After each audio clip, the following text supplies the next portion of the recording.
이르미야 46장 13절에서 20절 말씀을 교독하겠습니다. 바벨론의 느부갓네살 왕이 와서 애굽 땅을 칠 일에 대하여 선지자 예레미야에게 이르신 여호와의 말씀이라.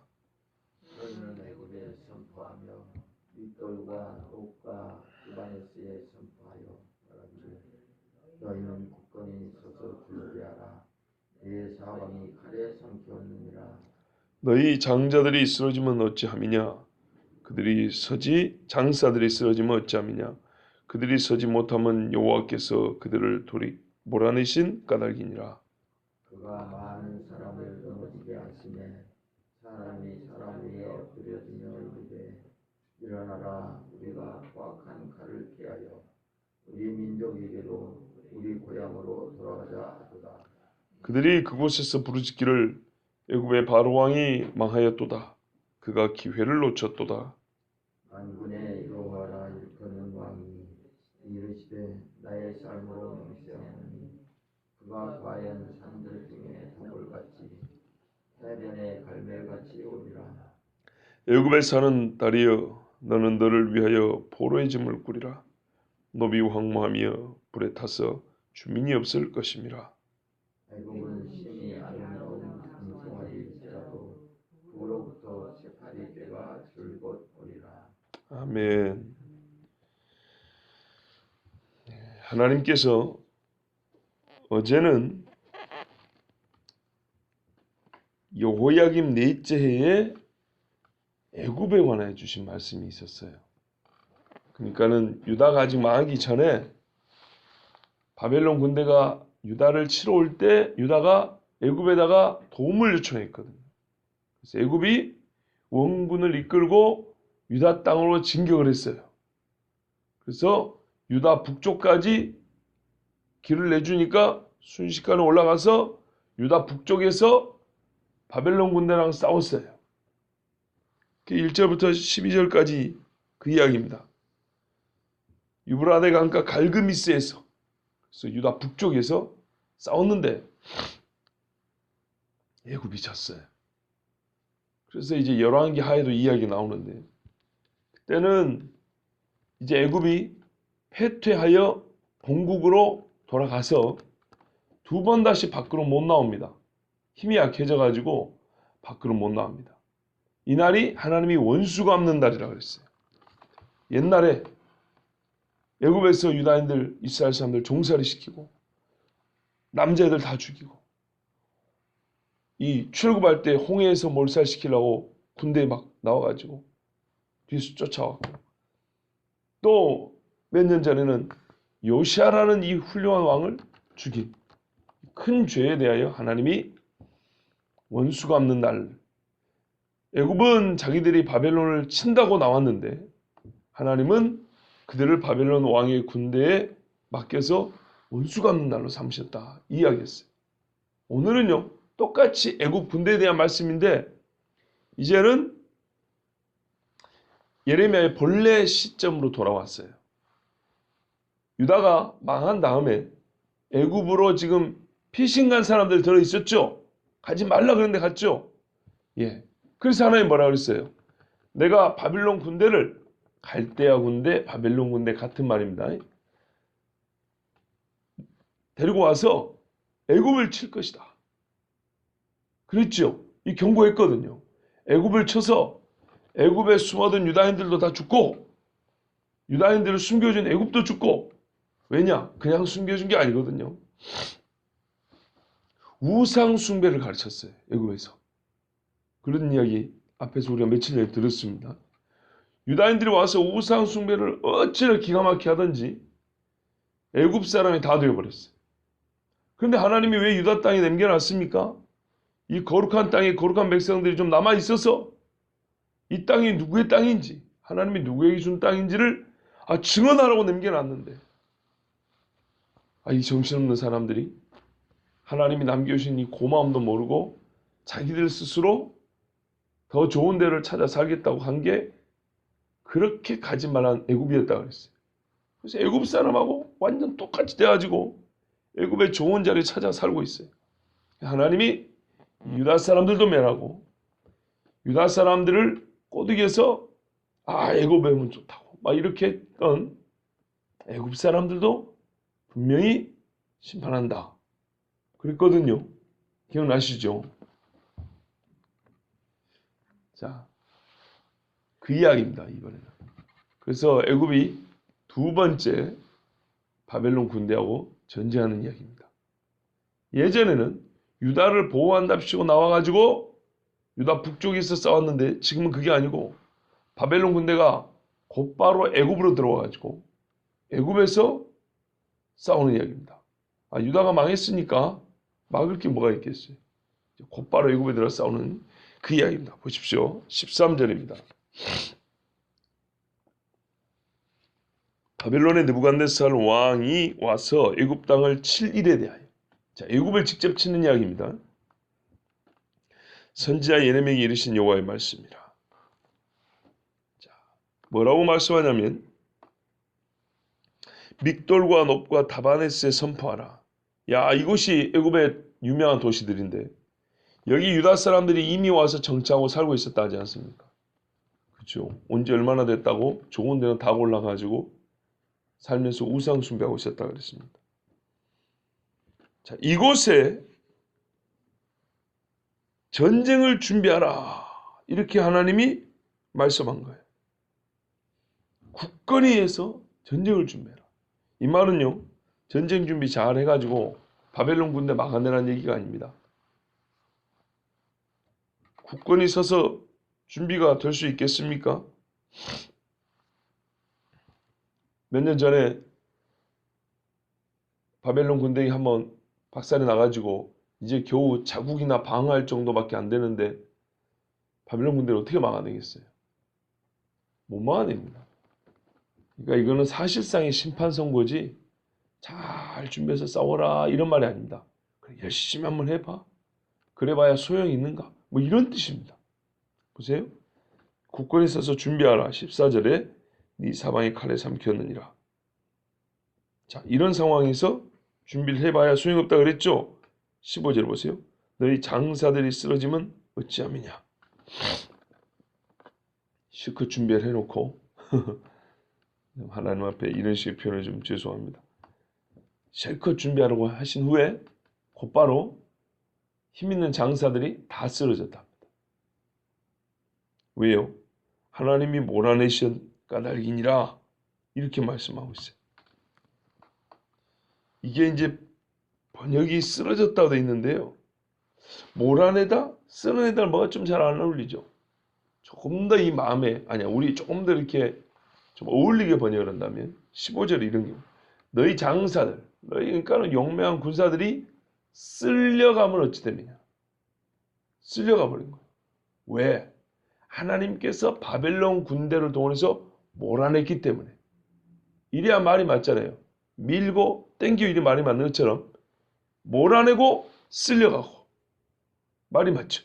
예, 어쨌든 전쟁에서 졌다는 얘기인데 표현을 하더라도 몰아내고 쓸려가고 모래성을 쌓아놓죠. 바닷가에 모래성을 아주 멋지게 쌓아놨는데 큰 파도 한 번 오면 싹 쓸어가지고 없어져 버리죠.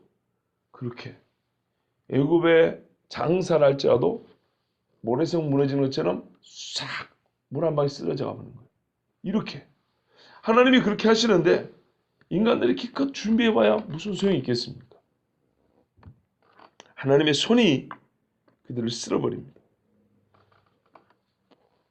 많은 사람을 넘어지게 하는데 16절 보시면 사람이 엎드려진다 그랬어요. 우리 어제도 들은 이야기 12절에 용사가 용사에게 걸려 넘어졌다 그랬거든요.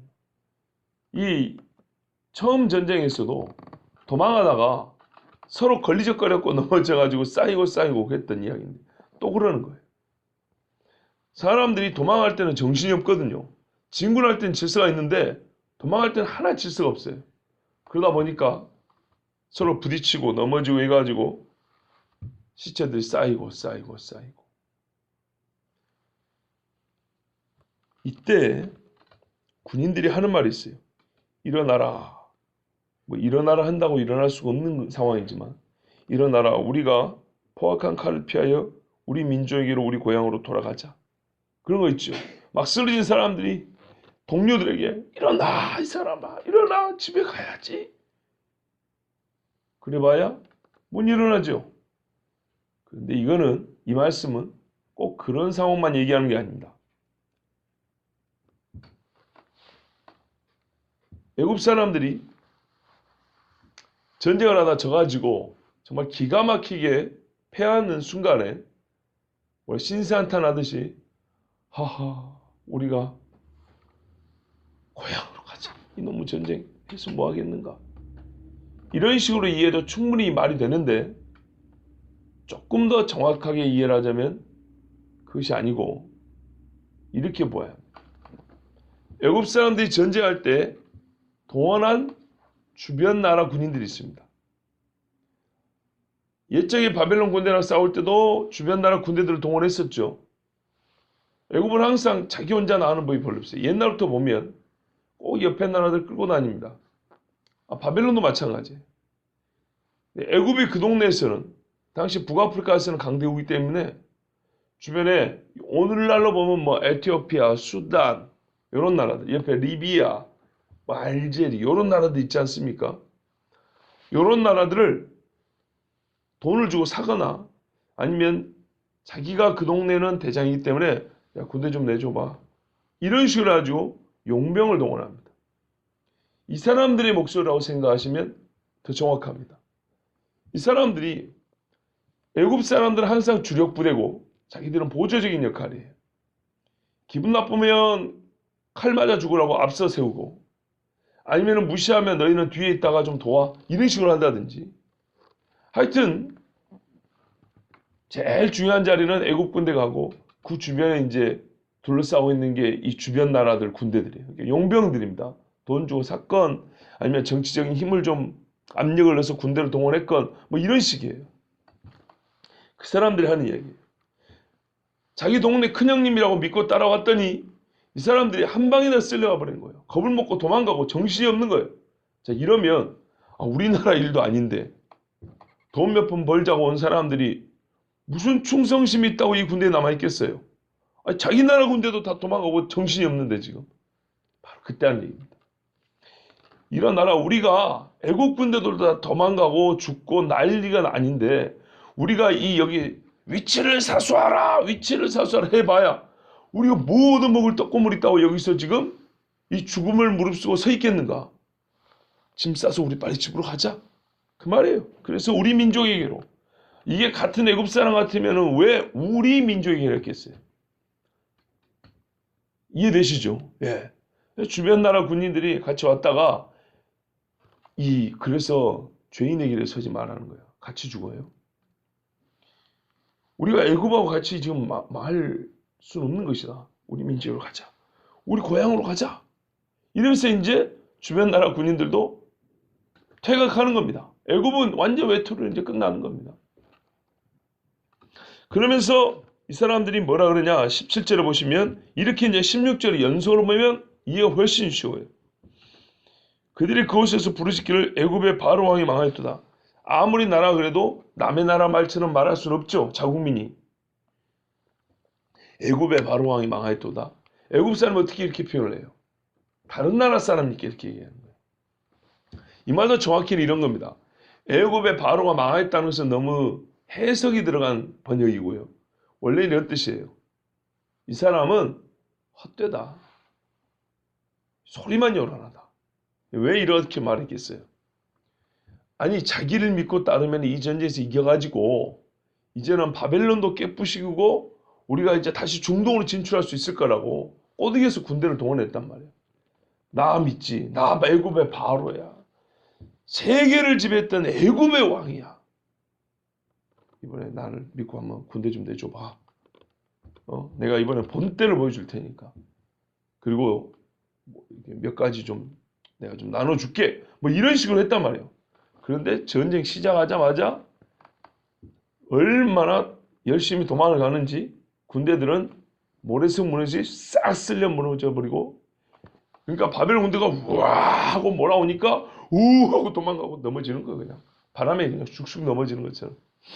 이 꼴을 보고 애굽의 왕이 빈 깡통이었구나. 우리는 그래도 우리 동네에서 좀 형님 노릇 하니까 큰 줄 알고 센 줄 알았더니 아무것도 아니었구나. 우리가 뭘 여기서 더 붙어 있겠어. 가자 가자 이런 거예요. 그리고 이렇게 애국 군대를 배신하고 떠난 이유 중에 하나가 뭐냐면 애국 왕이 먼저 약속을 안 지켰기 때문입니다. 그래서도 요란하다는 거예요. 너희가 어려울 때는 나를 믿어 내가 딱 해결해줄게. 근데 그래 안 했던 거예요. 이게 바로 17절 끝부분입니다. 그가 기회를 놓쳤도다. 이 말이 보면 그러니까 번역이 너무 해석이 들어간 번역. 너무 고상하게 돼 있어요, 번역이. 기회를 놓쳤도다 하면은 이 전쟁에서도 애굽의 왕이 아쉽지만 바벨론을 못 이겼구나. 허허, 애굽의 시대는 언제 오겠는가? 뭐 이런 식으로 해석할 수 있죠. 그 말이 아닙니다. 지금 앞에는 애굽의 왕을 상당히 비웃는 거거든요. 좀 화가 났어요, 주변 나라들. 이게 뭐냐면 약속한 때를 안 지켰다는 얘기입니다. 기회를 놓쳤도다 아니고 때를 놓쳤도다.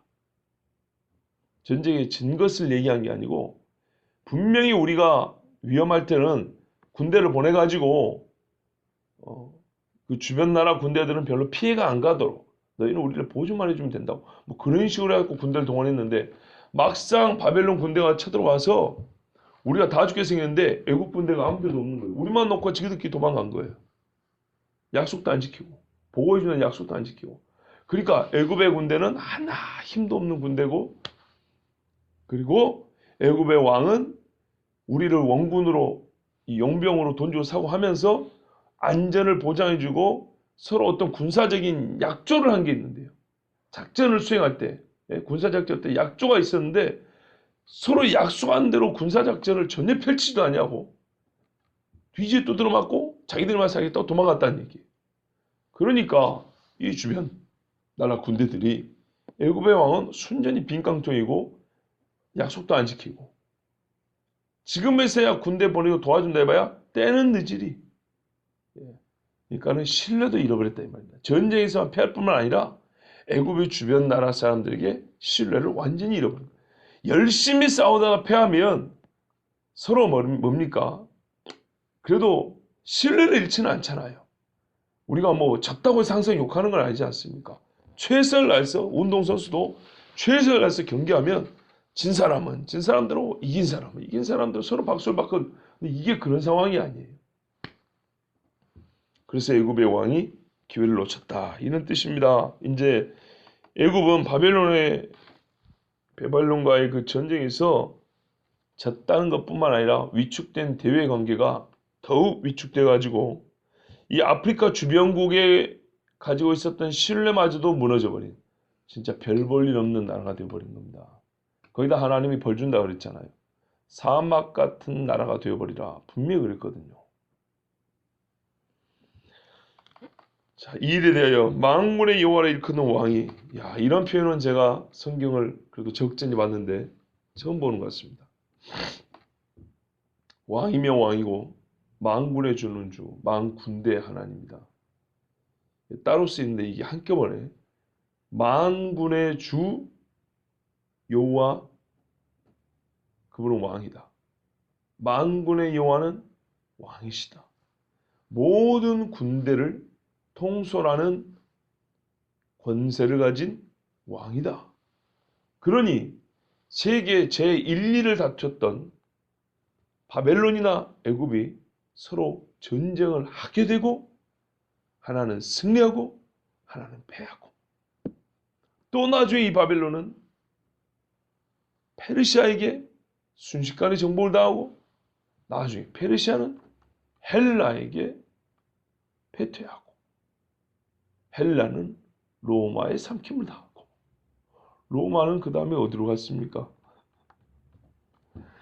이런 식으로 로마는 소위 그들이 야만이라고 불렀던 사람들에게 무너져 버렸습니다. 모든 군대가 왕들이 자기 나라를 다스리며 자기들이 힘을 갖고 있는 것 같지만 실제로 군대의 생사와 나라의 운명을 주관하시는 분은 하나님이십니다. 이런 믿으셔야 됩니다. 우리나라도 그런 말 하죠. 6.25 때 우리는 다 끝난 건데 하나님이 보호하사 우리가 전쟁에서 망하지 아니하고 공산화 되지 아니하고 여기까지 왔다. 우리 믿는 사람들 그렇게 얘기하잖아요. 아니 우리나라가 뭔 돈을 줬습니까? 뭘 했습니까? 미군이 왜 도와줍니까? 물론 그 사람들은 정치적인 이유가 있죠. 그때는 냉전 시대라 소련을 견제해야 되기 때문에 또 중공을 그때는 중공이었죠. 중공을 견제해야 되기 때문에 그렇다 하지만 우리 신앙인들이 그렇게 정치적으로만 해석하면 안 되죠. 하나님께서 정말 동방의 예루살렘 이 동방의 신앙의 등불을 끄지 않으려고 하나님 우리 보호해 주신 거 우리는 부인할 수 없습니다. 만군의 왕이신 여호와이십니다. 하나님은 자기보다 높은 이가 없기 때문에 자기 삶으로 맹세합니다. 삶이라는 것이 하나님이 그 전에 나의 삶 그러잖아요. 이 삶이라는 게 사람처럼 하루 살고 또 내일 하루를 더서 이런 게 아니고 하나님 즉 신적인 생명 그 자체 이걸 가지고 맹세합니다. 이보다 더 큰 건 없거든요. 뭐라고 예언하시냐 맹세하시냐 이 다볼과 갈멜과 같이 그들을 데리고 온다. 바벨론 군대를 데리고 온다 이렇게 말합니다. 여기서 이제 중요한 게 다볼과 갈멜이죠. 뭐 이름은 이름인데요. 예, 산들 이름입니다. 산 이름. 왜 여기 산 이름을 쓰였냐면 뭐 어렵지 않습니다. 높은 산입니다. 이 두 산이 높은 산인데 다볼은 이제 좀 내륙 쪽에 내지에 있는 산 중에 높은 산으로 유명해요. 갈멜은 우리가 아시는 대로 갈멜산에서 불로소 임하신 여호와여 엘리야의 하나님의 엘리야가 바알 선지하고 한판 겨루었던 산이 갈멜산이잖아요. 그래서 갈멜산 기도원도 있고 그 갈멜산은 지중해 바닷가에 있습니다. 수목이 무성해요. 왜냐하면 바닷바람도 있고 수분이 있기 때문에 비도 오고 잘 커요. 이게 내지에 있는 산 중에 높은 유명한 산. 그 중에 이제 다볼을 말씀한 거고. 이 바닷가 쪽에 있는 산 중에 높고 유명한 산. 갈멜산을 지금 말씀한 겁니다. 자, 이 산과 같이 바벨론 군대를 데리고 온다 이 말입니다. 이거 어떻게 이해하면 좋냐면요. 우리 같은 조그만 사람이 거대한 산 앞에 이렇게 딱 서면 그냥 흙에 쌓여있는 것이고 돌더미고 나무가 있는 것일 뿐인데도 그 거대함에 압도되어 가지고 사람이 위축이 되죠. 그렇죠. 거기다가 그림자까지 한번 비춘다 생각해보세요. 해가 지면서 그 거대한 산 그림자가 쫙쫙쫙 내려올 때 그는 웬만한 심장 아니고서는 그 앞에 이렇게 서 있기도 좀 어렵지요. 심장 약한 사람들은 괜히 무섭죠. 그렇지 않습니까? 바람도 이제 서늘하게 바뀌고 새까만 그림자가 산 그림자가 올 때는 이게 보통이 아니거든요. 마치 그렇다는 겁니다. 그럼 높은 데서 아래로 내려오니까 이것도 얼마나 위협이 되겠습니까? 그러니까는 바벨론 군대가 위쪽에서 내려오잖아요. 북쪽에서 거대한 산 그림자가 평지를 쫙 덮는 것처럼 바벨론 군대가 쫙 내려온다는 겁니다. 이야, 오늘따라 이 그림 언어, 이 그림으로 나타내는 것이 상당히 제가 생각해도 참 적절한 것 같습니다. 그렇죠. 처음에 군대가 이렇게 쓰러지는 거는 바닷가의 모래성이 바닷물에 샥 쓰러져 없어지는 것 같이 그렇게 확 쓰러져 버리는 겁니다. 지금 이 바벨론 군대의 위세는 큰 산이 앞에 있어. 그 앞에 한번 서볼까 하고 섰더니 갑자기 그 거대한 산의 그림자가 새까만 게 땅 밑으로 이렇게 내려오는 그 무서움. 이게 하나님이 몰고 오는 바벨론 군대입니다. 이 군대를 만군의 여호와 왕인 하나님이 데리고 옵니다. 어떻게 애굽이 여기 서겠어요? 그래서 하나님은 여전히 이 처량하고 불쌍한 처지에 있는 사람들을 부르는 이름 딸이라고 부릅니다. 애굽에 사는 딸이에요. 특별히 여기는 그냥 애굽 사람을 말한다기보다는 이와 같이 빈 깡통 같은 애굽을 의지하여 거기서 살겠다고 내려간 유다 내 백성이에요. 이 처량한 딸들이. 너는 너를 위하여 포로의 짐을 꾸리라. 자, 우리가 그냥 읽으면 이거 오해합니다. 피난민의 짐을 꾸리라는 얘기가 아닙니다. 보통 짐이니까 피난 행렬 생각하는데 그게 아닙니다. 피난이 아니고 포로입니다. 살겠다고 또 다른 나라로 피난 행렬을 가는 그걸 준비하는 게 아니고 너희들 내가 애써 남겨놨더니 어리석게도 자기 힘으로 살겠다고 애굽으로 내려갔지. 내가 억지로 끌어낸다 이제. 그래서 내가 바벨론 군대 보낸다고 했지 않았냐. 이제 이 바벨론 군대에 끌려갈 준비해라 이 말입니다. 두 번 겪는다 그랬죠 분명히. 유다 땅에 있을 때 하나님 말씀 불순종해서 한번 이 전쟁을 겪고 포로 끌려갔지 않습니까? 그때 본인들은 알지만 내 일가 친척 가족이 끌려간 걸 경험했지 않습니까? 그런데 애굽에 가면 제가 그때 설교하기를 이게 꼭 어떤 것과 같냐면 그때 일을 두 번 겪는 것과 같다 그랬죠. 하나님 말씀 맞잖아요. 포로로 끌려갈 준비해라. 짐 챙겨라 이런 말입니다. 포로로 끌려가는 짐이 얼마나 되겠어요. 옷 한 벌이라도 갖고 갈 수 있으면 다행이죠. 노비 황무에 불에 타 줌이 없을 것입니다. 너희가 의지하고 살던 동네 중에 유명한데 높단이라는 데 있었는데요. 여기도 불에 타서 이제 애굽 사람조차도 살지 못할 거다. 너 유다 사람들은 어떻게 되겠습니까? 다 끌려간다.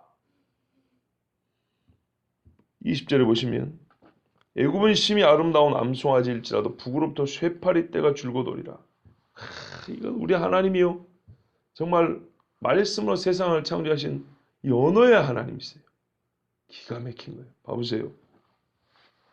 창세기 13장 10절을 보면 애굽은 하나님의 동상같이 아름답다고 그랬어요. 이 어떤 맥락에서 나온 거냐면 롯하고 아브라함하고 갈라설 때 롯이 소돔 땅을 택했지 않습니까? 소돔 땅이 얼마나 그때 눈에 보기에 좋았던지 두 가지로 비유를 이렇게 견주었는데요. 소돔 땅이 좋기가 어느 정도냐면 첫 번째 하나님의 동상 같고 두 번째 애굽 땅과 같았더라 이렇게 돼 있어요.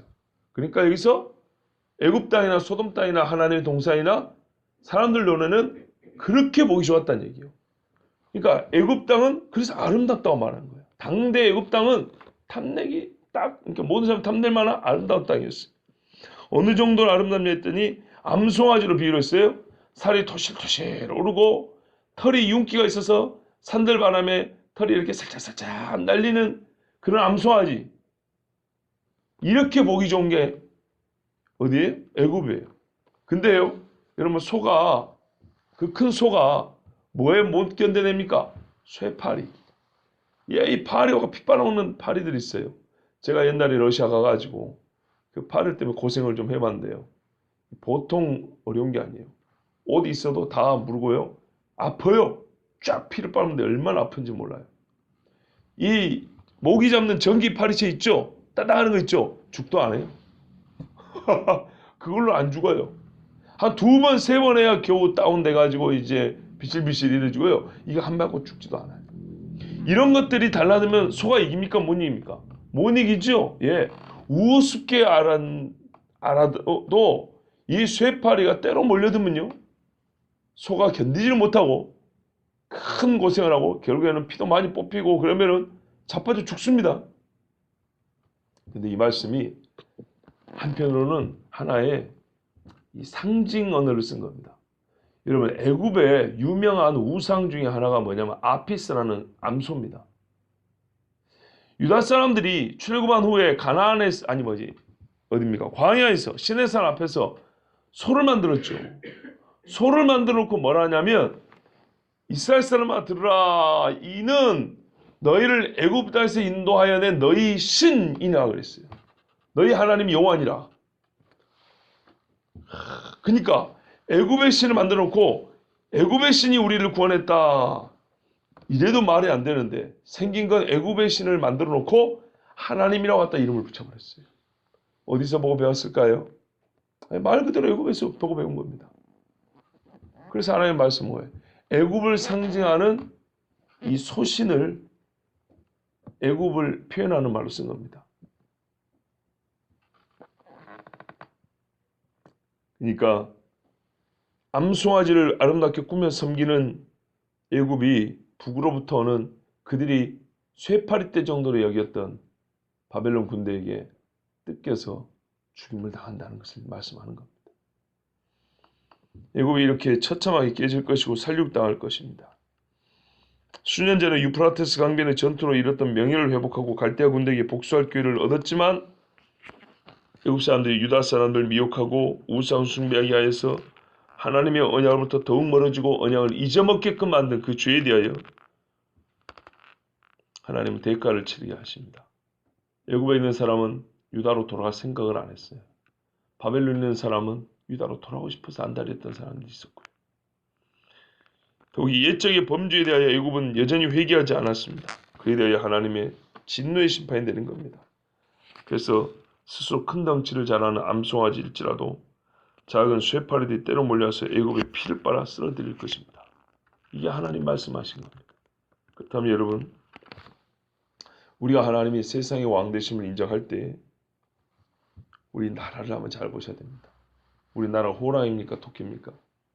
지도를 그림에 따라 어떤 사람은 토끼라고 그러고 어떤 사람은 호랑이가 이렇게 뻗어 올라가 있는 거라 그러죠. 우리 같은 한국 사람은 호랑이라고 그러죠. 일본 사람들은 조선반도를 토끼에 비유를 했지만 토끼 형상이라고 그랬지만 조선 사람은 조선반도를 호랑이라 그랬습니다. 좋습니다. 스스로는 다 크게 여기고 싶은 그런 마음이니까 좋습니다. 호랑이라 하는데 우리가 흔히 하는 말로 종이 호랑이도 있죠. 호랑이가 이빨도 있고 발톱이 있어야 진짜 호랑이지. 이빨 빠지고 발톱 빠지면 아무 호랑이로서의 힘을 발휘하지 못합니다. 이 말은 제가 우리나라가 호랑이가 되어가지고 중국도 먹고 일본도 먹고 러시아까지 먹어버리자 이런 이야기를 하자는 게 아닙니다. 제 아무리 우리 스스로 힘이 있다고 하고 우리 스스로 지키고 또는 우리가 세계에 가서 기치를 떨쳐 우리의 이름을 드러내라 해봐야 하나님께서 이 민족을 돌보지 아니하시면 작은 파리떼 모기 몇 마리에도 생명이라는 피를 다 쪽쪽 빨림을 당하고 쓰러질 수밖에 없다는 겁니다. 각 사람의 영혼도 마찬가지입니다. 아무리 내가 신앙이 좋고 아무리 내가 하나님 앞에 옛적에 이렇게 강한 믿음을 갖고 있다 하더라도 작은 시험에 넘어질 수 있는 것이 우리의 믿음입니다. 우리의 믿음이란 건 얼마나 보잘것이 없는지 진짜로 남이 아닌 제 자신을 볼 때에도 누가 옆에서 말 한마디 해주면 힘이 나고 말 한마디에 힘이 빠지고 표정 하나에 힘이 나고 표정 하나에 힘이 빠지고 이것이 모든 인생입니다. 제 아버지도 늘 하시는 말씀이 사람이 주제를 알아야 한다. 저보고 한 얘기입니다. 저보고. 저보고 옛날부터 가르칠 때 그런 말씀이에요. 사람이 우리도 그런 말 하잖아요. 근데 이거는 신앙인으로서 더욱 하시는 말씀입니다. 하나님 앞에 우리 인간이 뭐라고? 사람이 하나님 앞에 서 있는 이 죄인이 주제를 알아야 한다. 그랬어요. 맞더라고요. 아무리 목사고 사람들 앞에 서 있고 인도자의 자리에 있기 때문에 따라오는 분들은 인도자인 저 사람이 어느 정도는 되겠지 하지만 그건 나하고 하나님만 하는 거죠. 때로는 강하기도 하지만 때로는 그 강함에 어울리지 않을 정도로 약한 것이 저이고 또 우리 다입니다. 나라도 마찬가지입니다. 세계의 강대국이라 했던 나라들이 몇백 년을 계속 갑니까? 몇백 년은 고사하고 몇십 년도 못 간 나라들도 태반입니다. 만군의 여호와 왕이 우리 하나님입니다. 참 하나님을 왕으로 모실 수 있다는 게 얼마나 큰 복인지 모릅니다. 여러분, 진짜로 내 삶의 왕으로 하나님을 모십시오. 모시시기 바랍니다. 우리 가정에도 우리 교회도 이 나라에도 하나님이 왕 되어 주시라고. 누가 그걸 강구하겠습니까? 유다 사람들은 그걸 원하지 않고 이렇게 도망다니고 지만도로 다니는데 그런데 진짜로 예수 그리스도를 믿는 사람은 항상 여호와를 왕으로 삼고 하나님 좌정하사 왕으로 우리를 다스려 주옵소서라고 그렇게 기도하는 사람들입니다. 그리고 실제로 지금 우리나라는 이 땅의 교회는 만군의 여호와께서 왕으로 다스려 주셔야만 하는 데입니다. 항상 그렇지만 지금은 더욱 그렇습니다. 오늘 말씀을 들은 우리가 또 그렇게 함께 기도해서 정말 그리스도인으로서 한국교회와 이 나라를 다시 하나님 앞에 바른 나라로 바른 교회로 세울 수 있는 기도자들, 신자로서 우리 해야 할 바를 다하는 복된 우리 모두 되길 바랍니다. 기도하겠습니다.